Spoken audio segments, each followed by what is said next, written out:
এ দুই বংশের ফাঁসির বিচার চাই। এই সীমাটা আমার পুত্র ধরে গুলি করে দিছে, আমার কি দোষ? 14 বছর কোন স্কুলে? তার ফাঁসির পুতলি ফাঁসিতে এই সীমাটা আমার পুত্র ধরে গুলি করে দিছে। আমার পুত্র আমার পুত্র আমারে মারো করে, আমার গুলি দেব রে, আমার কি দোষ? আমি কি দোষ করছি? শেষ এই গুলি আমার পুত্রের কথা শুনতে দিছে না। আমার মা আছে লগে, আমার মা গো, আমার মা গো, আমার নাতিরে তোরা গুলি করস করে, আমার নাতি গুলি করস করে। এই জীবন হইতে না আমার গটাই না, আমি বিরাট কারা, আমার পুতি একটা কারা ঘুমত চলে আইছে, আমার কোনো কাজ নাই।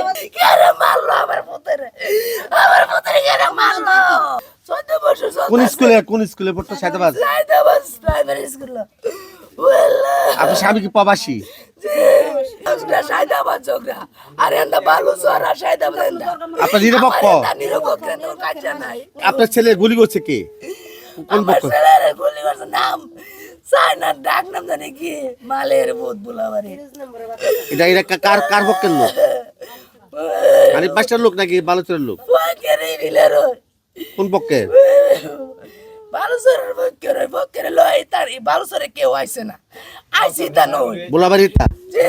তার ফাঁসির পুতলি ফাঁসি চাই, মৃত্যুর পুতলি মৃত্যু চাই না বালুকে। আমরা এখানে খারাপ আসছিলাম, এখান থেকে আসা হয়তো তুই কাটাতি আমসুর বাড়ি তোর একটা দিয়া লুই, এভাবে দিয়া গেছে। আপনি কি বিচার চান? ফাঁসি চান? বিচার চাই, এ দুই বংশের ফাঁসির বিচার চাই।